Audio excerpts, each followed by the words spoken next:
Hey guys, welcome back. In today's video, I'm going to show you how to use your Atome virtual card for grocery shopping. First things first, you need to activate your Atome virtual card. You can do this easily through the Atome app.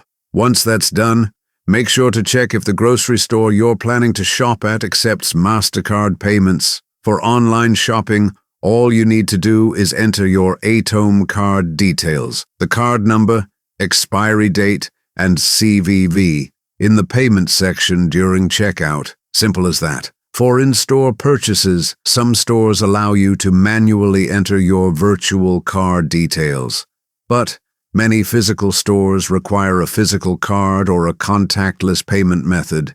If you only have the virtual card, you might want to request a physical Atome card through the app. When you're ready to check out, you might need to complete your transaction by entering a one-time password, OTP, sent to your registered mobile number. Important note: Atome offers flexible installment plans, like 3 or 6 months, depending on the store and your card's limits. So, before you confirm your payment, make sure to check if your purchase is eligible for these plans. Also, always be aware of your transaction limits to make sure your card has enough balance for the purchase. That's it. Now you know how to use your Atome virtual card for grocery shopping. It's really easy once you've got the hang of it. Don't forget to like this video and subscribe for more updates on how to make the most out of your Atome card. Catch you in the next one.